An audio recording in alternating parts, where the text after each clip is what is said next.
Hoje é um dia especial. Desculpem Thomas não estar aqui hoje, mas é que ele está lá no acampamento, ele está pregando a última mensagem do acampamento, por isso ele não está aqui hoje. Mas hoje é um dia especial porque, não só pelo acampamento, mas porque nós temos aqui entre nós algumas pessoas que estão nos visitando pela primeira vez. E a gente quer conhecer você. Então eu queria pedir que você pagasse o mico rapidamente, assim, levantando a sua mão, para que todo mundo olhe para você agora. Todo mundo vai olhar para você aqui. Nós temos duas senhoras aqui. Uma senhora. Fique com a mão levantada assim, só um minutinho, por favor, só um instantinho. O pessoal da integração vai aí falar com você. Vai entregar. Está difícil hoje. Vai entregar aí um cartão. Esse cartão te dá direito a passar ali no balcão da integração quando terminar o culto, ali à sua esquerda. E lá a gente quer te conhecer melhor, a gente vai te dar um brinde, uma lembrancinha. E a gente quer conhecer você um pouco melhor. Quer saber quem é você, seu nome, vai deixar seu endereço lá. Essa semana eu e Thomas nós vamos visitar você com a nossa família. A gente vai jantar com você ou almoçar. Mas fique tranquilo que a gente chega de surpresa, não avisa, mas é muito tranquilo, viu? A gente come pouco. Tô brincando, a gente só quer conhecer você um pouco melhor. Então eu peço a você que quando terminar o culto, você passe ali no balcão da integração. Agora é uma ótima hora para quem é da Igreja Rio, dar um abraço nessas pessoas e demonstrar um pouco da nossa hospitalidade. Dizer como é bom tê-los aqui, como é importante estarem aqui entre nós. É um prazer ter você aqui conosco. É uma honra e uma alegria para a gente que você esteja aqui conosco. Hoje nós celebraremos a Santa Ceia do Senhor. Então, no culto hoje nós também celebraremos a Ceia do Senhor. Graças a Deus. Amém. Sejam muito bem-vindos. Vamos fazer uma oração nesse momento. Eu não me considero nem um pouco capaz de pregar a palavra, muito menos de anunciar a vontade de Deus, mas Deus, pela sua misericórdia, pela sua graça e pelo seu poder, Ele pode falar aos nossos corações.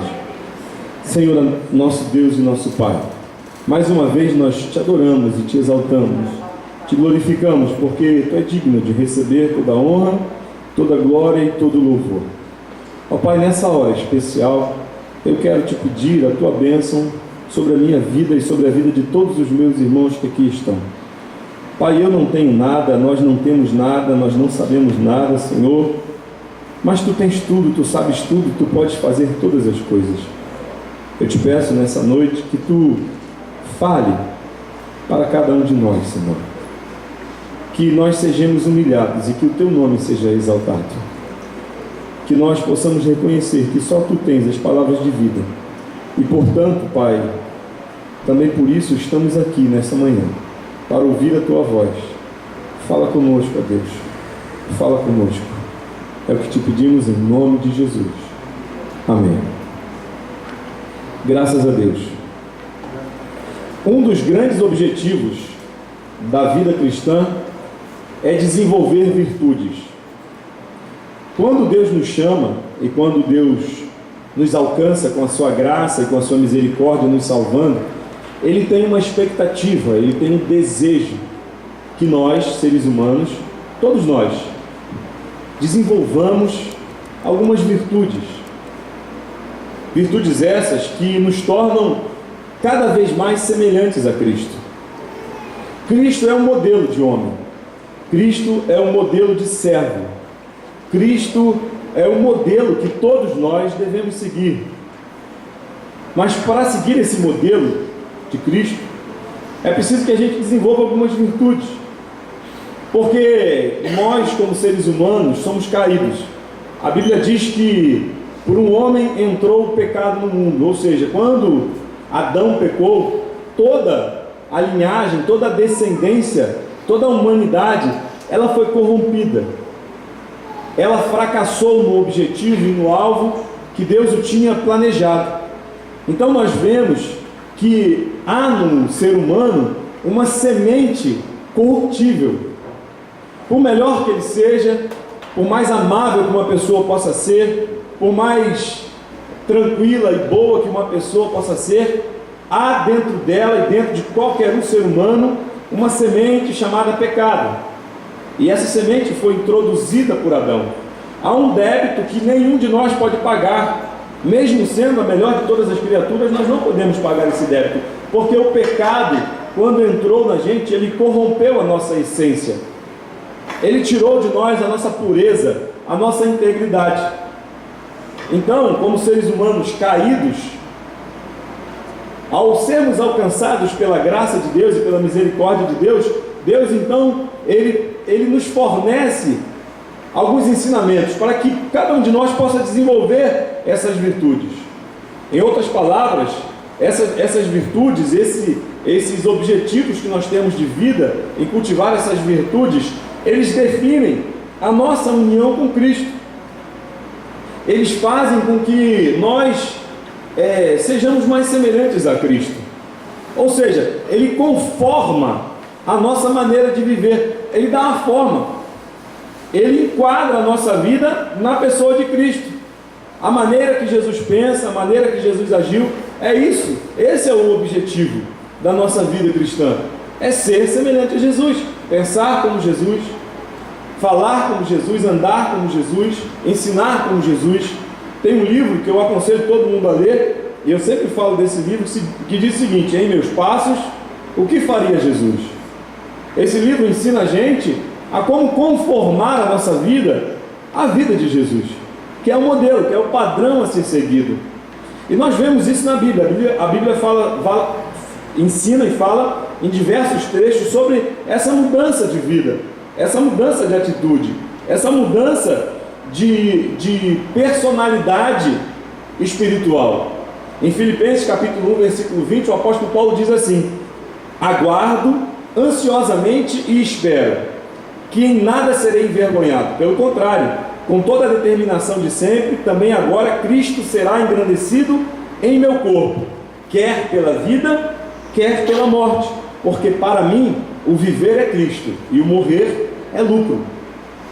O apóstolo Paulo está dizendo que a vida que ele levava, que ele vivia, não era mais uma vida segundo a sua vontade, o seu querer, os seus padrões.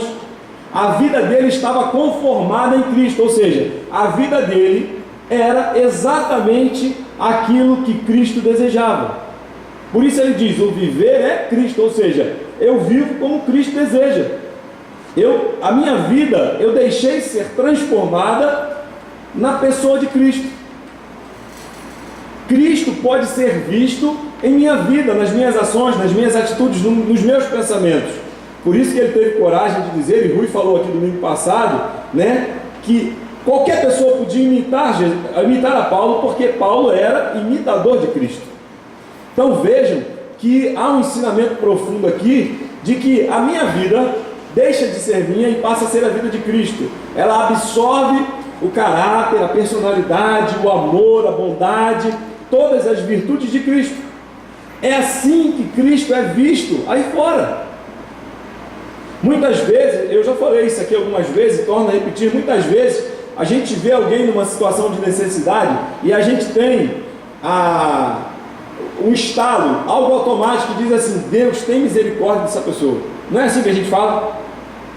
A gente vê alguém sofrendo, alguém doente, ou alguém pedindo esmola, alguém pedindo comida, e a gente fala na mesma hora: Deus tem misericórdia dessa pessoa. E Ele tem misericórdia. Só que a misericórdia dele é manifestada através de quem? De nós. Por isso que o livro diz: em meus passos, o que faria Jesus? O que Jesus faria se ele estivesse naquele lugar, naquela hora, na mesma posição? É isso que o apóstolo Paulo está falando. Viver para mim é Cristo. Ou seja, eu não vivo mais a minha vida. A minha vida hoje pertence a Cristo, porque tudo que Ele quer eu faço. Paulo, ainda em Romanos, ele diz isso, capítulo 12 do livro de Romanos. Ele diz assim, versículo 2: não vos conformeis com este mundo, mas transformai-vos pela renovação do vosso entendimento, para que experimenteis qual seja a boa, perfeita e agradável vontade de Deus. Transformar a nossa mente na medida de Cristo é absorver a mente de Cristo na nossa vida. Como Cristo pensaria? O que Cristo desejaria? O que Cristo faria? É o que o apóstolo Paulo está falando. Não vos conformeis, ou seja, não tomem a forma desse mundo. Não absorvam o formato desse mundo, mas tomem a forma de quem? De Cristo. Renovando a nossa mente, em Jesus, para que nós possamos experimentar perfeita, boa e agradável vontade de Deus. É isso que ele está dizendo aqui para a gente. Então essas virtudes que nós devemos cultivar, elas nos moldam conforme Cristo é. Ainda em João, primeiro livro de João, o apóstolo João, ele diz assim, capítulo 2, versículo 5 e versículo 6: se alguém obedece a sua palavra, nele verdadeiramente o amor de Deus está aperfeiçoado. Dessa forma sabemos que estamos nele. Aquele que afirma permanecer nele deve andar como ele andou. Ele quem? Jesus. Ou seja, se a gente ama Deus e a gente afirma que ama Deus, nós devemos andar como Jesus andou. E é aí que ele manifesta em nossa vida a vontade dele. E é aí que as pessoas, quando olham para nós, elas veem Jesus. É aí que as pessoas, quando ouvem-nos falar, elas ouvem as palavras de Jesus. Tem uma música que diz que Deus não tem braços que não sejam os nossos. Deus não tem pernas que não sejam as nossas. Não no sentido de que Deus não tem braços e pernas, mas os braços e as pernas de Deus se manifestam através da nossa vida. É isso que Jesus disse no Sermão do Monte: para que vejam as vossas boas obras e glorifiquem ao vosso Pai que está nos céus. Então é preciso reconhecer que o alcance dessas virtudes, desse objetivo de vida, não está sob o nosso controle. Não é uma técnica espiritual que a gente, vou fazer isso aqui e pronto. Não é isso não. Porque muitas pessoas vendem receitas, 7 passos para a felicidade espiritual, 3 passos para... Não é isso que eu estou falando não. Eu estou falando que o caráter de Cristo, ele precisa ser aperfeiçoado na nossa vida. E isso acontece quando nós cultivamos as virtudes cristãs, as virtudes bíblicas. Então é preciso que a gente entenda que viver uma vida conforme Jesus não é um passe de mágica, não é algo sobrenatural. Hoje, a partir de hoje, não é assim que acontece. A vida com Cristo e a vida em Cristo, ela surge quando a gente começa a ler a palavra, estudar a palavra, e a palavra de Deus, escrita na Bíblia, se torna viva dentro de nós através do Espírito Santo, porque ela se manifesta nas nossas ações, nas nossas atitudes, na nossa maneira de pensar, na nossa maneira de falar, na nossa maneira de olhar para os outros, na nossa maneira de entender o Evangelho e na nossa maneira de falar, de pregar o Evangelho. É assim que se manifesta. É assim que a vida de Cristo se manifesta na nossa vida, através da obediência à palavra. E por isso nós precisamos aprender a cultivar essas virtudes. E eu queria que você abrisse a sua Bíblia em 1 Coríntios capítulo 13. Nós vamos ler apenas um versículo desse capítulo, que é o versículo de número 13.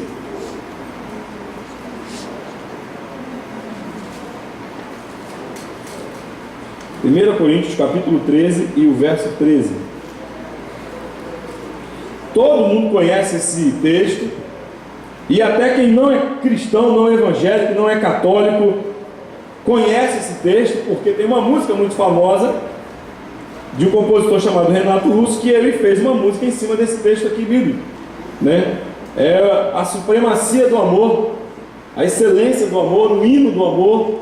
É um texto muito bonito, muito lindo, muito conhecido de todos nós. Mas eu queria focar apenas no versículo 13 nessa manhã. Queria que você lesse comigo o versículo 13. Diz assim o texto: agora, pois, permanecem a fé, a esperança e o amor, estes 3, mas o maior destes é o amor. Em algumas versões aparece caridade, ou seja, amor em prática, amor em ações, né? Paulo conclui todo o capítulo 13 neste versículo. Paulo faz um resumo, uma síntese desse capítulo apresentando então algumas virtudes, na verdade 3 virtudes. E essas 3 virtudes são a fé, a esperança e o amor. Essas 3 virtudes a teologia chama de virtudes teologais, ou seja, são as virtudes principais e próprias da teologia. Então a teologia prega isso, que são a fé, a esperança e o amor, são virtudes principais da teologia, porque sem isso não dá para entender teologia, não dá para fazer teologia sem essas 3 virtudes. Para Paulo, há uma relação muito forte entre fé, esperança e amor. No texto aqui, ele vem falando sobre o amor, tudo que o amor não é e tudo o que o amor é, tudo que o amor não faz e tudo que o amor faz. E ele vem discorrendo sobre isso. No final, no último versículo, no versículo 13, ele encerra dizendo: agora pois, permaneçam a fé, a esperança e o amor. Ou seja, o apóstolo Paulo está dizendo que todo o conceito de amor que ele havia falado, que ele havia pregado, que ele havia cantado anteriormente, se resume na fé, na esperança e no amor.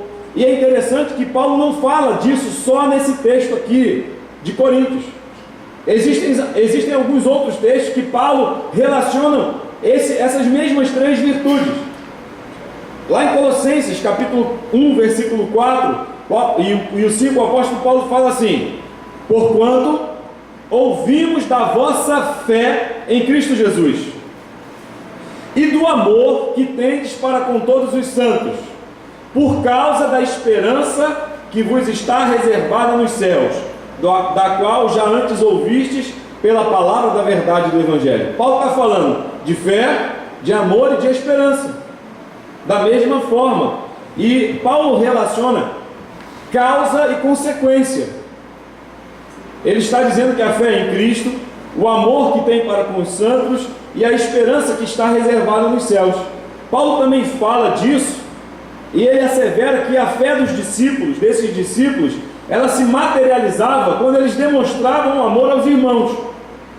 Ou seja, eles faziam isso alicerçados na esperança de que havia algo preparado para eles na eternidade. Ou seja, a fé em Cristo os movia a amar os seus irmãos, porque eles tinham uma esperança de vida eterna.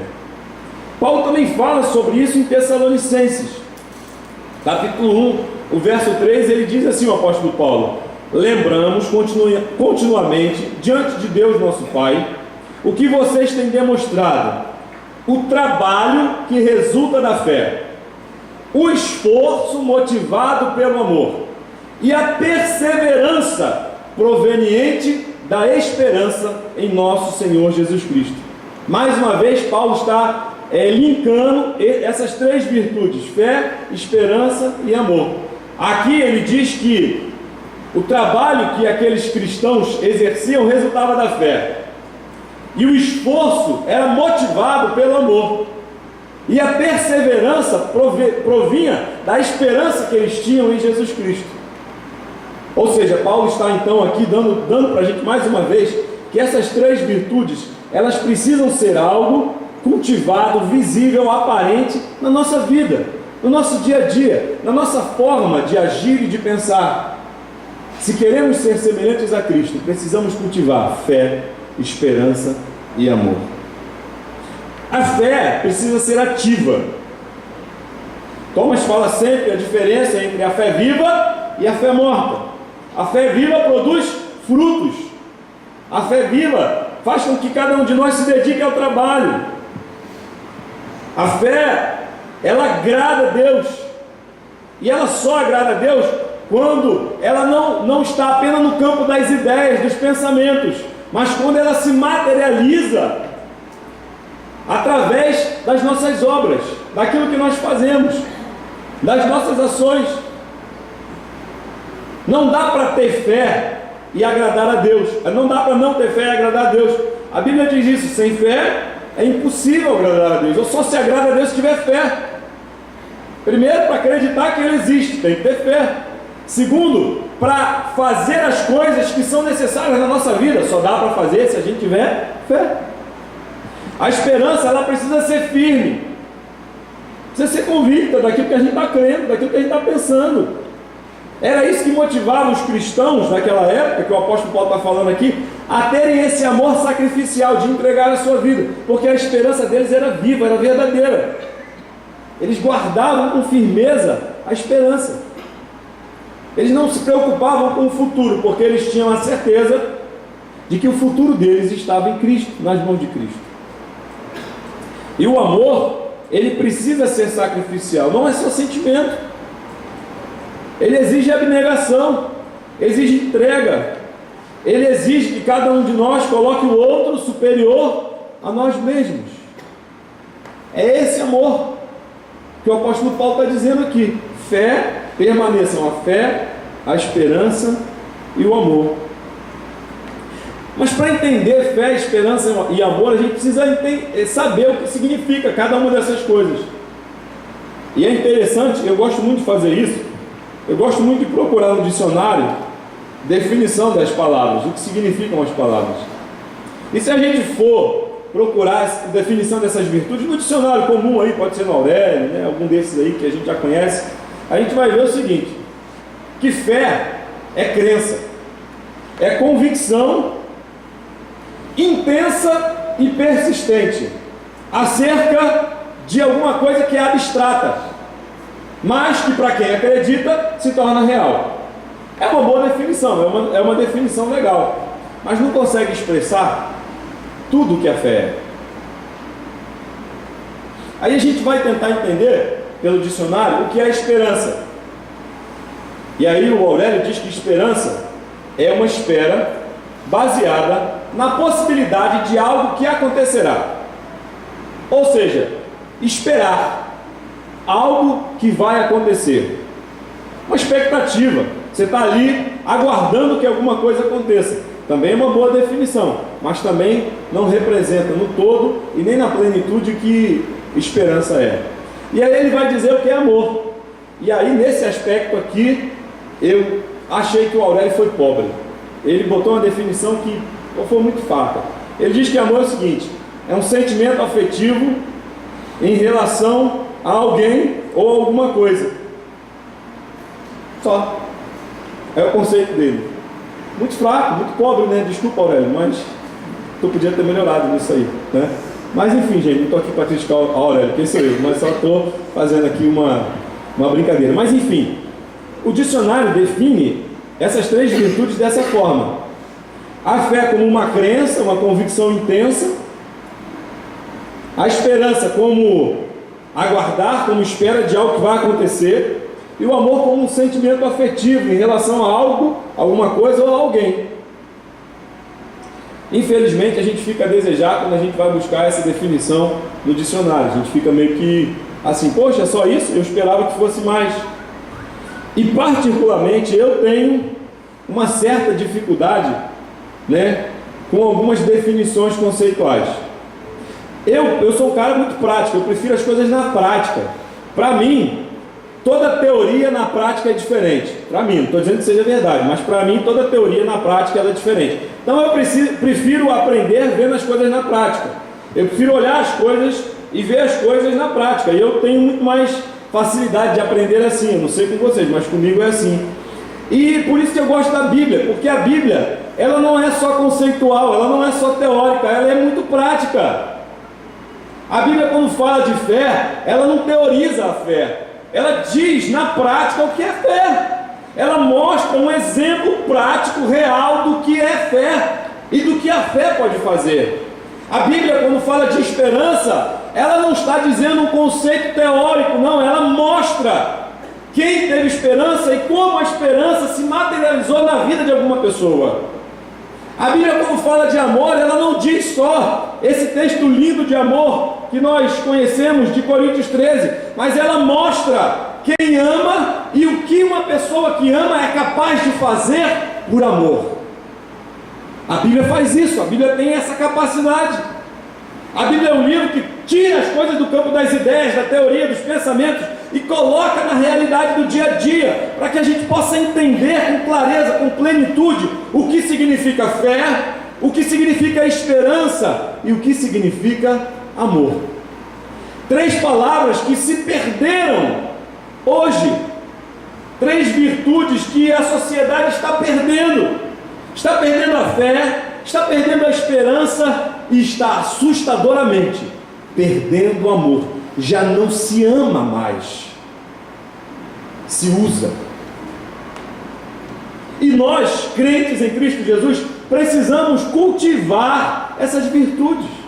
Se quisermos ser realmente semelhantes a Cristo, se quisermos viver uma vida que exale, que transmita, que transpareça Cristo, precisamos cultivar essas 3 virtudes: fé, esperança e amor. O melhor referencial para entendermos na plenitude o que é fé, esperança e amor está na Bíblia, na palavra de Deus. E nós vamos ver isso nessa manhã. Abra sua Bíblia em Marcos capítulo 5, do verso 25 ao verso 34. Eu vou ler aqui no computador aqui, porque está muito pequena a letra e não vou conseguir ler direito. Eu vou ler aqui, fica melhor, desculpem. Aí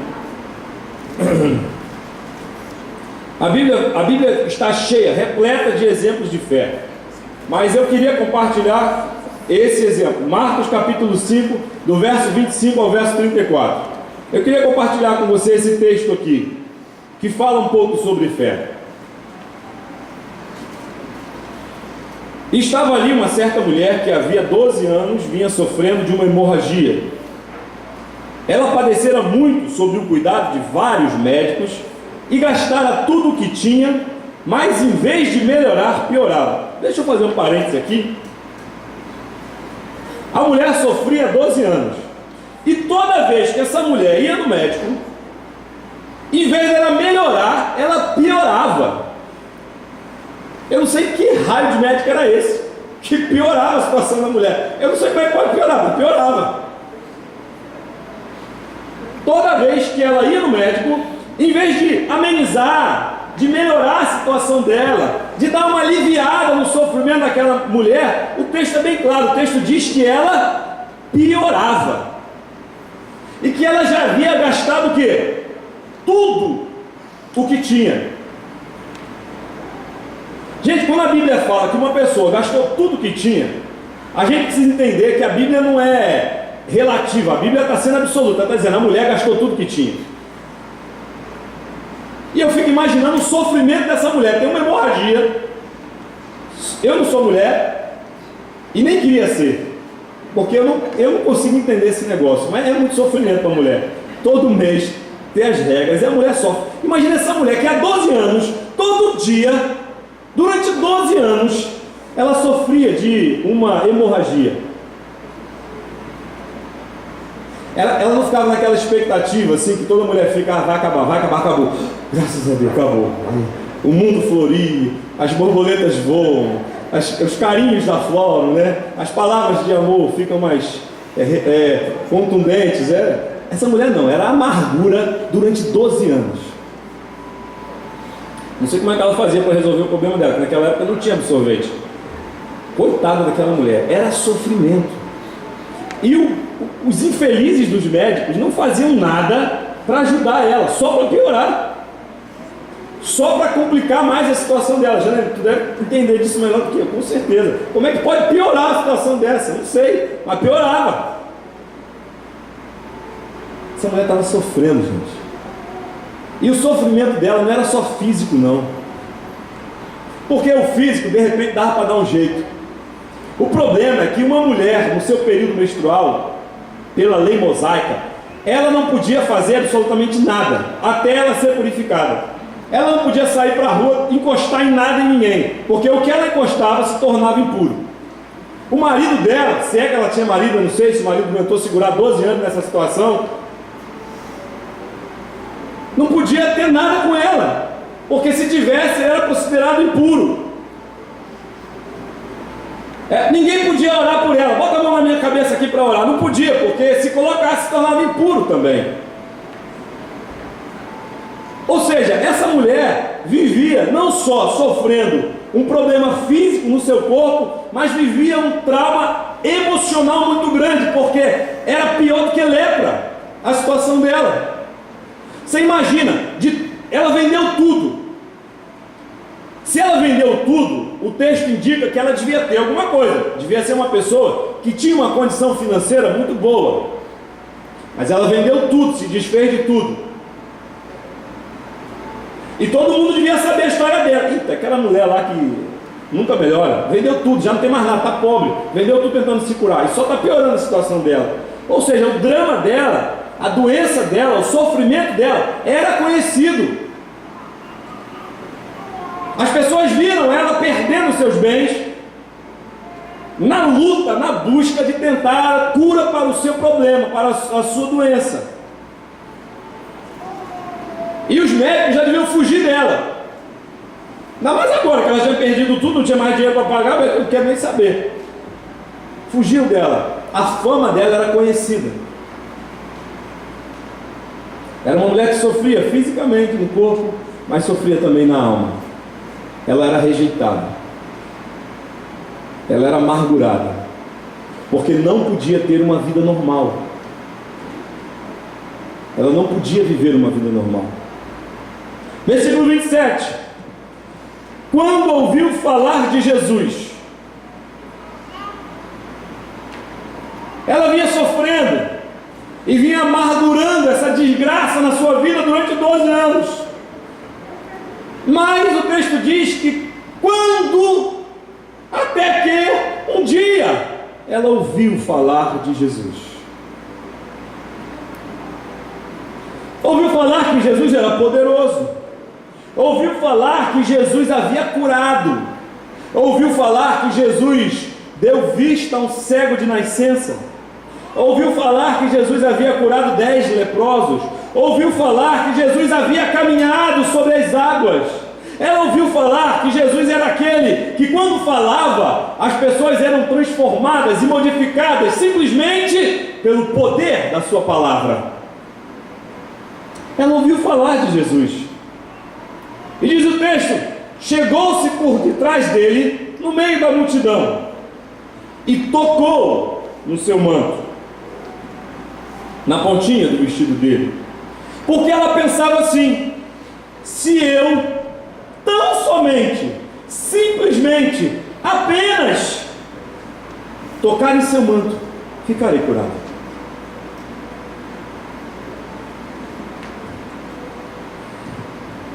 Fé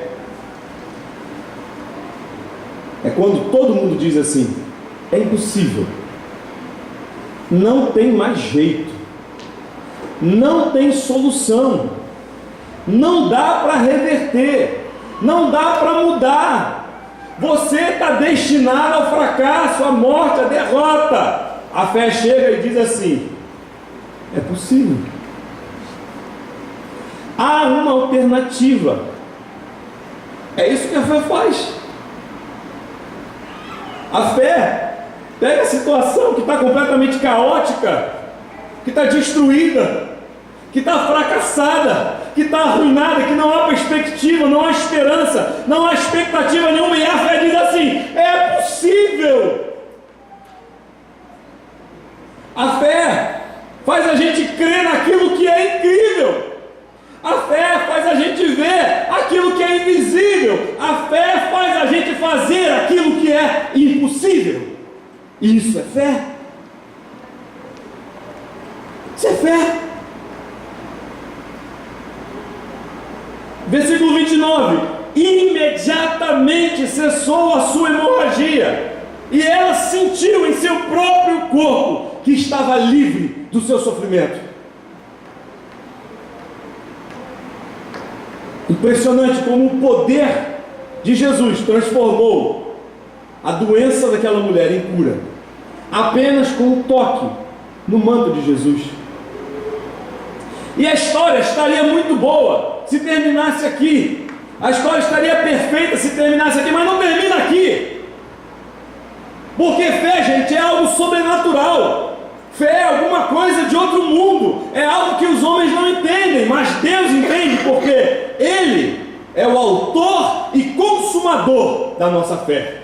Ele entende. Agora você imagina a confusão. Imagina ali a Rua das Calçadas, vulco ali. Dezembro, dia 23 de dezembro, confusão. Gente que só ali, ó. Gente batendo cabeça, batendo perna, esbarrando um no outro.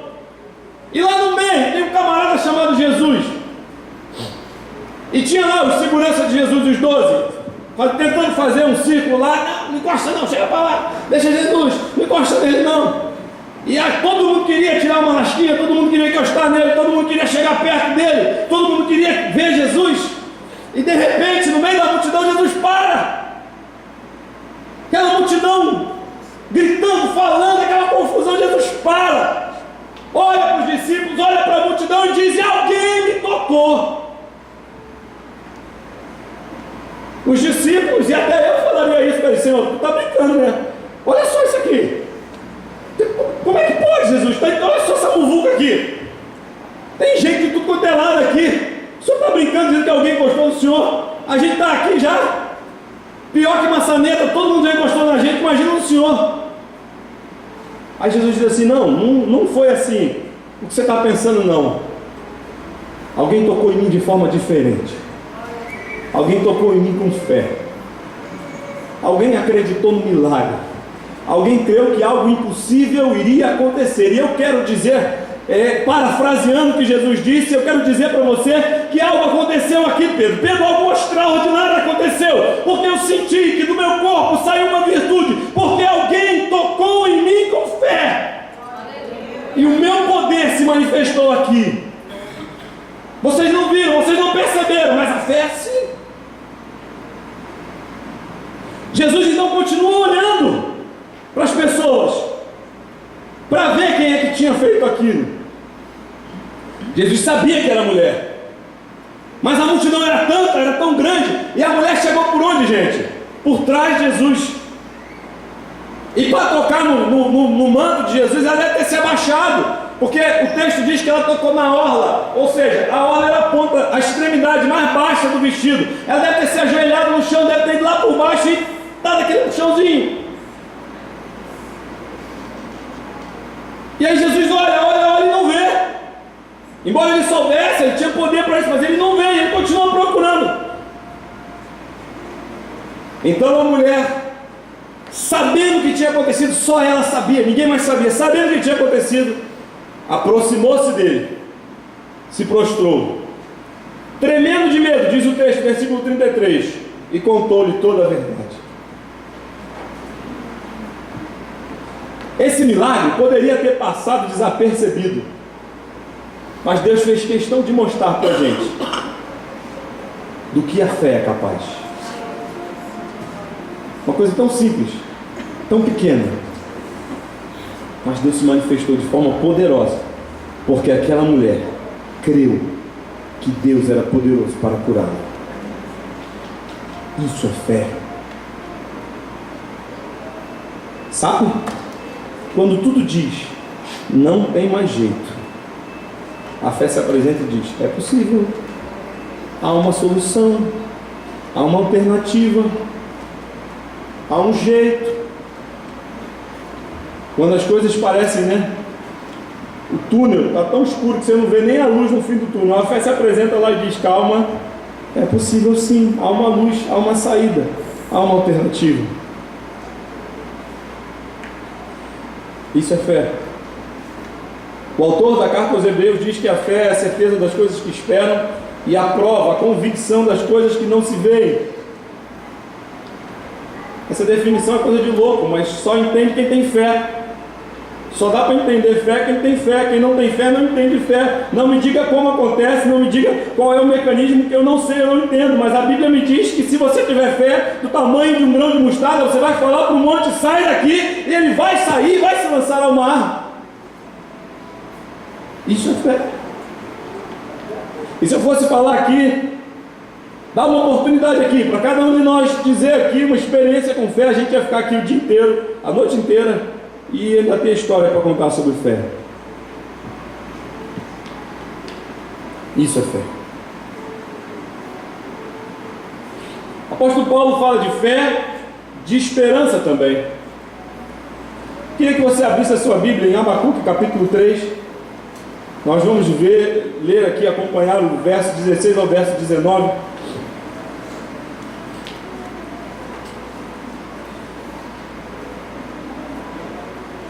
Eu vou ler o primeiro versículo, vocês vão acompanhando aí, a gente vai fazendo intercalando aqui a palavra com os versículos. Versículo 16 de Abacuque, aliás, capítulo 3, versículo 16 de Abacuque. Ouvindo-o eu, o meu ventre se comoveu, a sua voz tremeram os meus lábios, entrou a podridão nos meus ossos, e estremeci dentro de mim. No dia da angústia descansarei, quando subir contra o povo que invadirá com suas tropas. Vou explicar para você o que Abacuque está falando aqui. Esse se estremeceu, a podridão dos meus ossos, foi o que você sentiu, Jana, quando você terminou de descer a tirolesa lá, você ficou, podridão, foi assim que ele estava se sentindo aqui. Abacuque viveu numa época de grandes incertezas. Abacuque viveu num período de grandes trevas morais e espirituais do povo de Israel. Abacuque estava vivendo em uma época onde a crise social abalava a sociedade. O maior medo do povo de Israel foi porque Deus já havia profetizado antes que os caldeus iriam invadir Jerusalém, iam destruir tudo e iam levar o povo cativo. Então Abacuque viveu na iminência disso acontecer. O medo era terrível. Babilônia, os caldeus eram os babilônicos aqui, eles estavam chegando. Eles já haviam avançado no norte e haviam conquistado muitas nações no norte. Os rumores estavam chegando há muito tempo no ouvido do povo. Abacuque, então, ele tem uma revelação de Deus e ele fica exatamente desse jeito aqui no versículo 16. Se comoveu, se estremeceu, a podridão entrou nos meus ossos. Eu estremeci, sabendo tudo o que iria acontecer. E na verdade, gente, isso aqui que Abacuque está falando é uma oração, ele está orando. A revelação acontece no capítulo 1 e no capítulo 2, são 3 capítulos apenas de Abacuque. E aqui ele está orando, a oração começa no versículo 1 e termina aqui embaixo, no versículo 19. E no meio da oração dele, ele vai dizendo para Deus as coisas que iam acontecer. E ele diz: ouvindo isso, Senhor, meu ventre se comoveu. Ou seja, sabe quando dá aquele frio na barriga, que a gente está com medo? Foi isso que aconteceu. Meus lábios ficaram tremendo, a podridão entrou nos meus ossos. Essa angústia que estava apoderando ele. Aí ele declara em seguida: descansarei, quando subir contra o povo que invadirá com suas tropas. Ou seja, quando o povo fosse invadir Israel, Jerusalém, ele ia descansar no Senhor. Esse livro mostra para a gente uma jornada de um homem. Se você ler Abacuque, é bem pequeno, eu aconselho você a ler. Você vai ver, é a jornada de um espiritual, de um homem que ele começa na dúvida e termina na adoração. Ele começa na incerteza e termina na fé.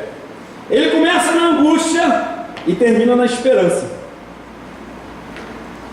E aí ele continua, e na oração dele, ele muda completamente a tônica da oração. E aí ele diz assim: porque ainda que a figueira não floresça, nem haja fruto na vide, ainda que decepcione o produto da oliveira e os campos não produzam mantimento, ainda que as ovelhas da malhada sejam arrebatadas e nos currais não haja gado. Veja que o que ele está dizendo aqui, o que ele está querendo dizer, o que está querendo dizer, ele está pintando o pior cenário de todos. Ele está descrevendo a pior das possibilidades, porque ele sabia o que os babilônicos eram capazes de fazer. Ele conhecia a fama dos caldeus, ele sabia que eles eram povos que destruíam, que levavam tudo, que não deixavam nada. E aí ele diz isso: olha, ainda que a figueira não floresça.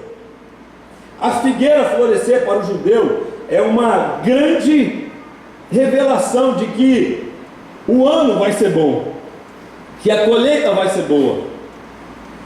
Por isso que Jesus diz: vocês não sabem, olhando para a figueira, que os tempos estão chegando. Então a figueira era um referencial da época da colheita. Quanto mais flores as figueiras produziam, mais frutos elas produziam, mais fruto haveria.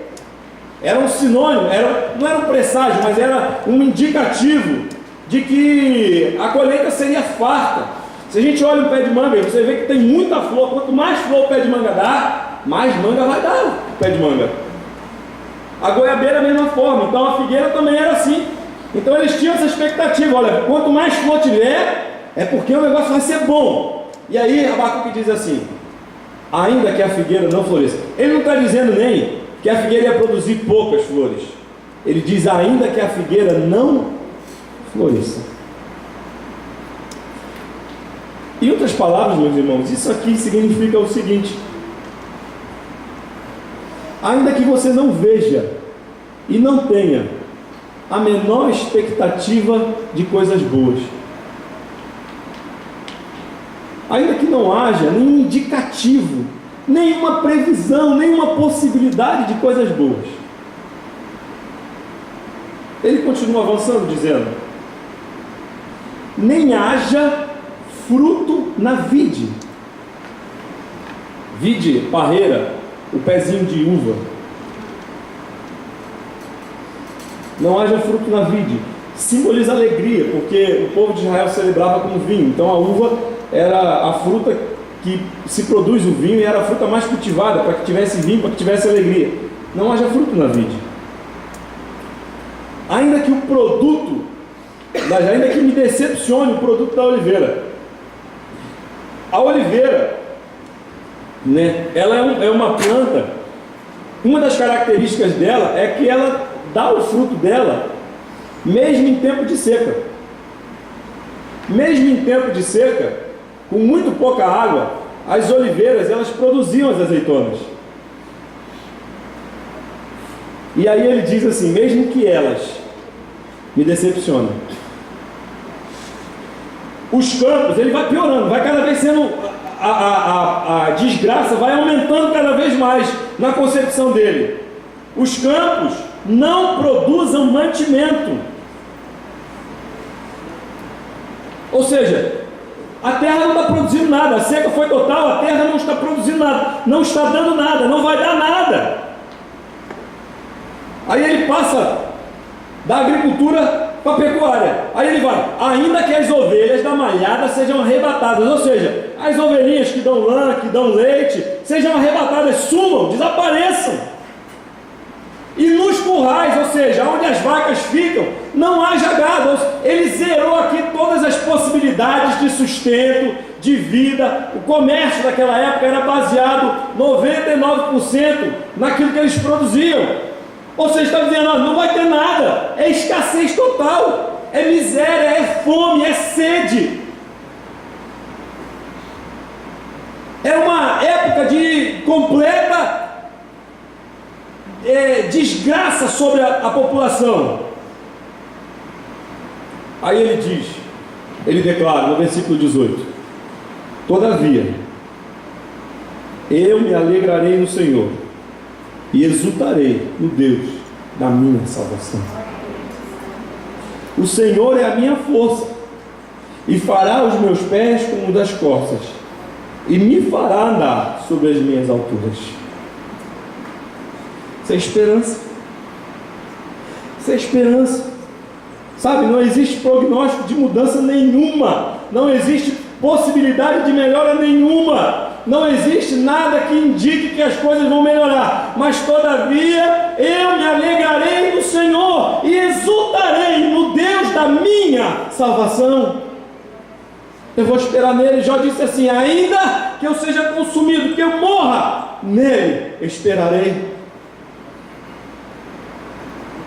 Em outras palavras, a esperança, ela diz assim, aguarde, aguenta aí, espera mais um pouco, tenha confiança.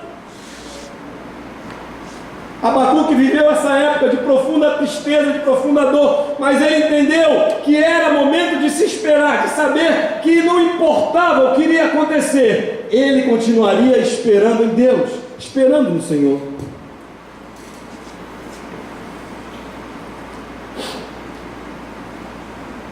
Espere Deus. Está difícil. Você não sabe o que eu tenho passado. Talvez eu não saiba, mas Deus sabe. E Ele diz para você nessa manhã: tenha esperança. Tenha esperança. Tenha fé, porque Ele pode fazer o impossível. Mas tenha esperança. Quando eu era garoto, eu era muito afoito para resolver as coisas. E uma vez um pastor amigo meu, conversando com ele falou para mim assim: Marçal, você precisa aprender uma verdade. Aí eu falei: fala, pastor. Deus tem 3 respostas para nós: sim, não e espera. Esperar é o segredo da vitória. Esperei com paciência no Senhor, e Ele ouviu o meu clamor e se inclinou para mim. Espere. Você que é jovem, que está ansioso ou está ansiosa, espere. Você que está sofrendo aí por algum problema que não se resolve na sua vida, que aos seus olhos é insolúvel, espere. Eu nunca vi Deus desamparar ninguém, e muito menos decepcionar alguém que com fé soube esperar o tempo certo da vitória.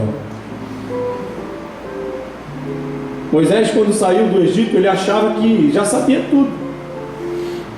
Ele já achava que o conhecimento que ele havia adquirido no Egito já era suficiente para ele fazer tudo. Então ele vai lá e mata um egípcio. E ele tinha 40 anos nessa época. E Deus diz: não, Moisés, não é assim não. Espera, Moisés, você precisa aprender mais. E Moisés então vai para o deserto, vai para Midian, passa 40 anos. Depois de 40 anos, Deus diz: chegou o tempo, Moisés, volta para levar o povo. E Moisés chega no Egito achando que o povo ia sair na hora, porque Deus havia mandado. E Deus falou: Moisés, não é assim não, calma aí, espera mais um pouco. Deus então manda as pragas, 10 pragas. Deus humilha todos os deuses do Egito. E Deus diz: agora é hora de sair, Moisés. E Moisés sai com o povo. E Moisés sai na expectativa de que ele ia para a terra prometida. E Moisés passa mais 40 anos até chegar à terra prometida. E mesmo assim, ele não entra na terra prometida. Espera mais um pouco. Espera, porque o que há de vir virá e não tardará. O apóstolo Paulo diz assim: um pouquinho de tempo e ele virá. Espera. Mas ele fala de 3 virtudes. Ele fala de fé, ele fala de esperança, mas ele também fala de amor. E eu queria concluir falando sobre amor. Não há como duvidar que o maior e mais pleno conhecimento do amor se revelou na pessoa de Jesus Cristo. Diz o texto de João, capítulo 3, do versículo 14 ao versículo 17. Você pode abrir a Bíblia, pode acompanhar. O texto diz assim: como Moisés levantou a serpente no deserto, assim importa que o Filho do Homem seja levantado, para que todo aquele que nele crê não pereça, mas tenha vida eterna. Porque Deus amou o mundo de tal maneira que deu o seu Filho unigênito, para que todo aquele que crê não pereça, mas tenha vida eterna. Porque Deus enviou o seu Filho ao mundo, não para que condenasse o mundo, mas para que o mundo fosse salvo por ele. Não há melhor definição de amor do que Jesus. Não há maior revelação de amor do que a de Jesus. Deus não conceituou o amor apenas, Deus demonstrou o amor dele, porque Deus prova do seu amor para conosco, sendo que Cristo morreu por nós, sendo nós ainda pecadores. Eu não consigo entender como Deus me ama. Eu não consigo entender como Ele ama uma pessoa tão imperfeita, tão cheia de falhas, tão incapaz de entender algumas coisas. Eu só consigo sentir o amor dele na minha vida. Quando eu olho para a cruz, eu só vejo amor. Quando eu vejo os sofrimentos de Jesus, eu só vejo o amor dele por mim, porque ele tomou o meu lugar, porque ele assumiu o meu lugar, porque ele levou sobre ele todas as minhas dores.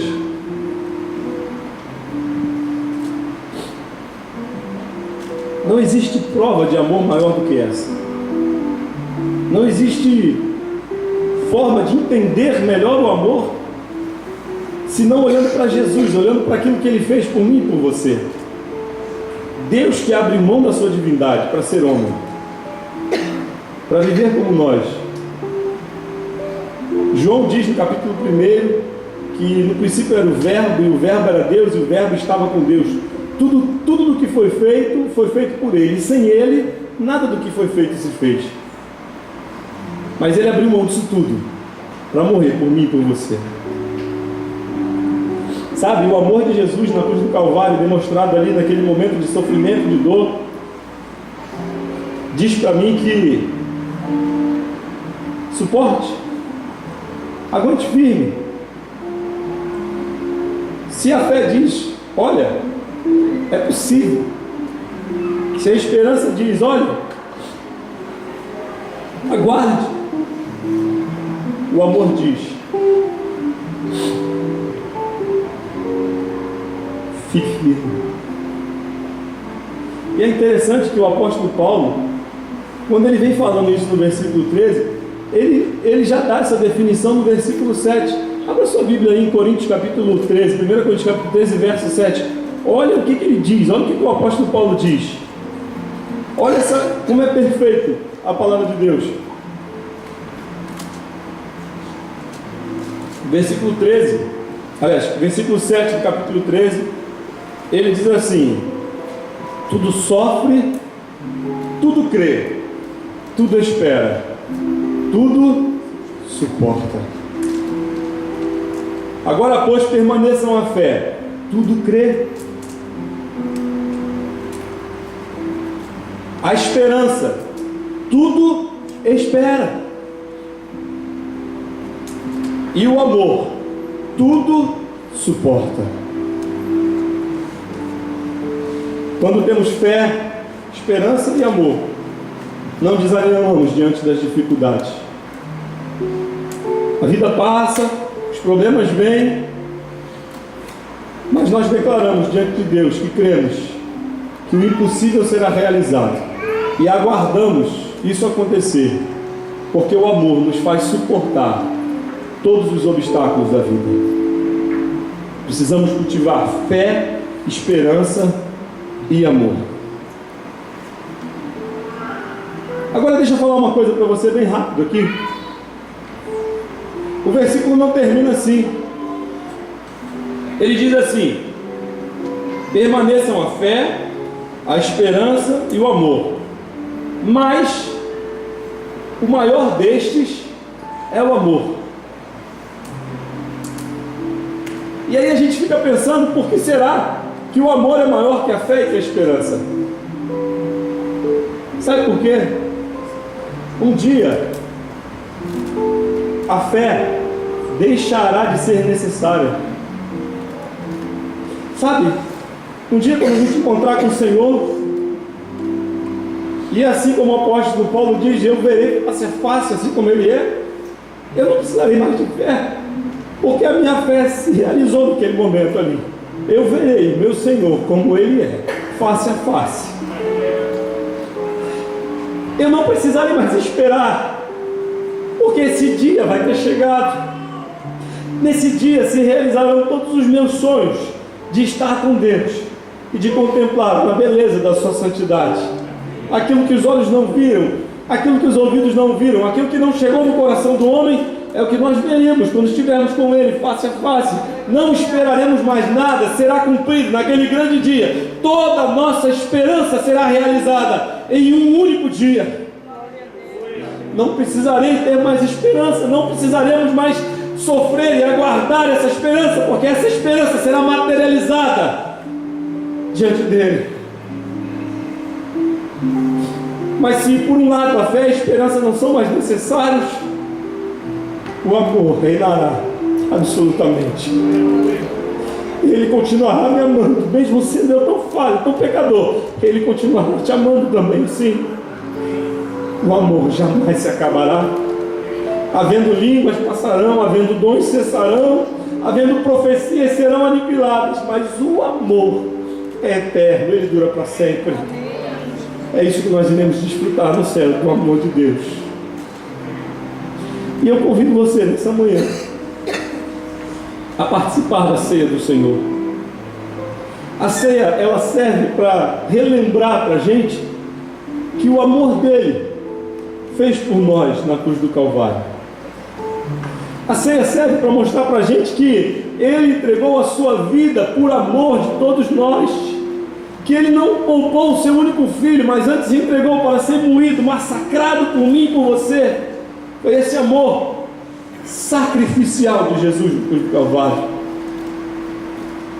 Mas a ceia também serve para que nós hoje possamos celebrar a vida que nós temos pelo sangue de Jesus. Foi o sangue de Jesus que nos proporcionou essa vida. Foi o sangue que nos proporcionou a fé. Foi o sangue que nos proporcionou termos esperança. Foi o sangue que nos proporcionou o amor dele sendo derramado em nossas vidas. Mas, além de relembrar e de celebrar,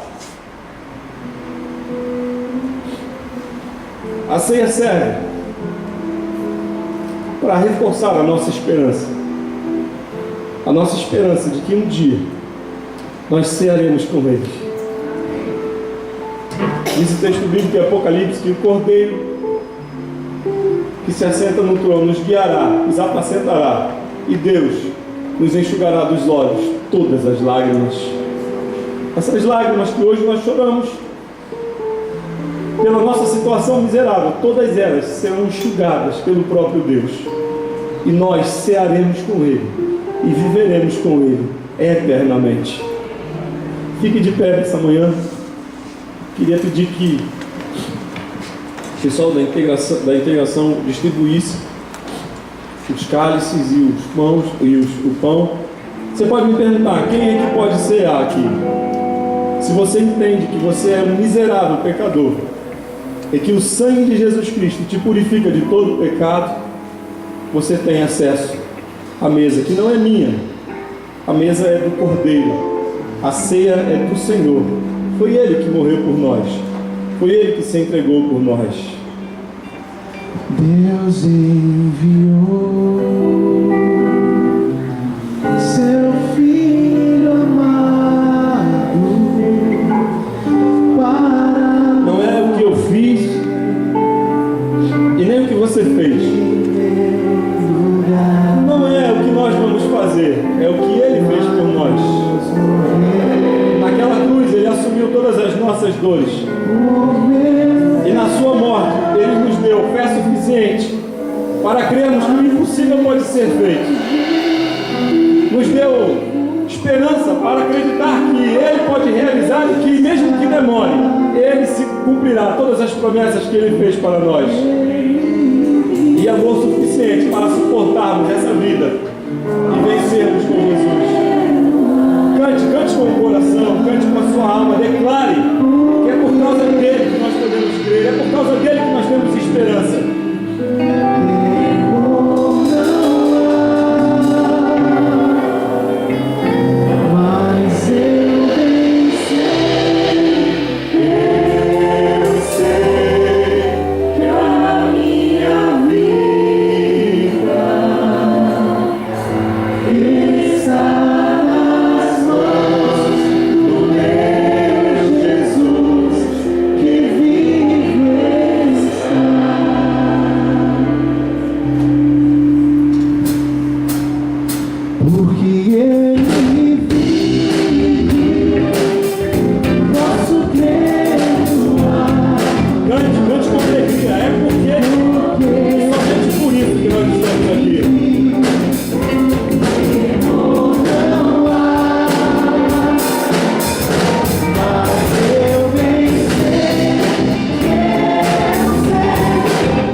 Está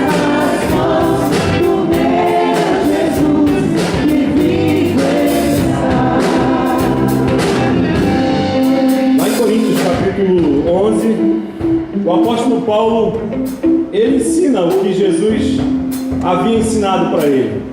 Ele diz assim: porque eu recebi do Senhor o que também vos entreguei, que o Senhor Jesus, na noite em que foi traído, tomou o pão e, tendo dado graças, o partiu e disse: tomai e comei, isto é o meu corpo que é partido por vós, fazei isto em memória de mim.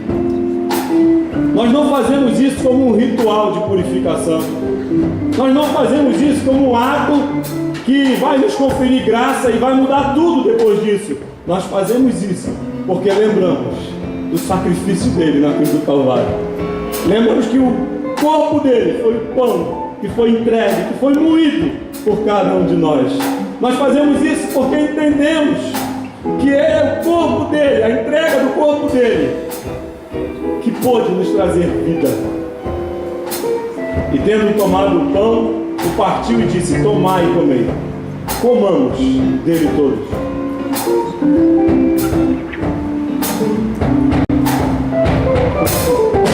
E quando enfim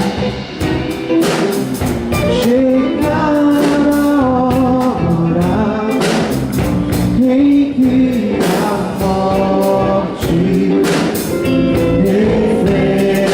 enfrentarei sem medo, terei vitória, verei na glória o meu Jesus me viverá, porque Ele vive, nosso Cristo amanhã, como Ele vive, eu vou não há, mas eu nem sei que a minha vida está nas mãos do meu Jesus me viverá. Semelhantemente, depois de cear, tomou o cálice, dizendo: este cálice é um novo testamento no meu sangue. Fazei isso todas as vezes que beberdes em memória de mim. Porque todas as vezes que comerdes este pão e beberdes este cálice, anunciais a morte do Senhor até que venha. Nós estamos bebendo porque estamos anunciando a morte dele. Mas também não só anunciamos a morte, anunciamos também que um dia ele vai voltar. Essa é a nossa esperança viva, de que ele vai voltar. Ele não nos desamparou, ele não se esqueceu de nós, ele virá. E diz o texto bíblico que ele mesmo falou que onde ele estiver, estaremos nós também. Faça o seguinte nessa manhã: troque o cálice com o seu irmão e diga: ele voltará para nos buscar.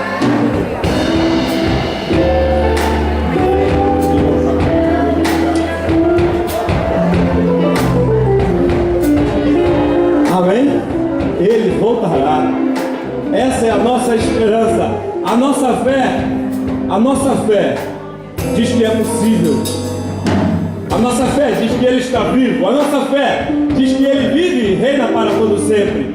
A nossa esperança diz que ele voltará, que ele não nos deixou só e nós estamos aguardando. E o amor diz que isso tudo é verdade, que vale a pena suportar, que vale a pena esperar, porque em breve, muito em breve, nós cearemos com ele nas mansões celestiais.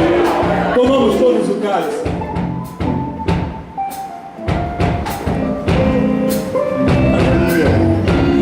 Jesus que vivo está.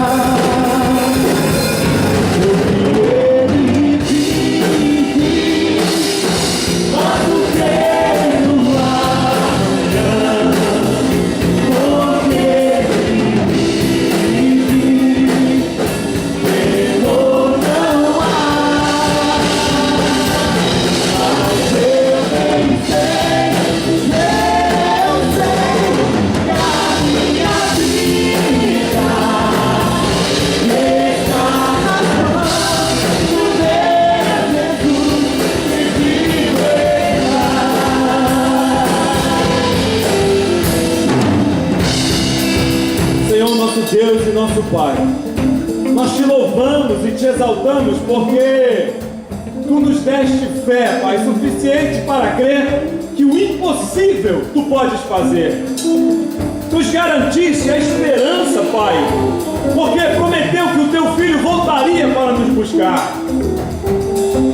E através do teu amor nós podemos suportar todas as adversidades, porque cremos que o teu amor é fiel e verdadeiro e que ele nunca acaba, nunca, Senhor, se acaba. Pai querido, ajuda-nos, Senhor, a cultivarmos essas virtudes. Ajuda-nos, Senhor, a guardarmos a fé, a termos esperança. Ajuda, Senhor, a vivermos uma vida que te agrade. Ser com cada um de nós, hoje e sempre. Que o amor de Deus, nosso Pai, Deus que pode fazer todas as coisas, que a graça de Jesus Cristo, o Filho, que nos dá esperança para viver, e que as consolações do Espírito Santo que nos ama e que nos envolve, sejam sobre todos nós. Todos dizem amém. Deus abençoe. Dê um abraço no seu irmão e diga com eu posso crer no amanhã. Oh, ele vive. Eu vou não mas eu bem sei que a minha vida está nas mãos do meu Jesus. Tem cantina hoje, não esqueça, tem cantina.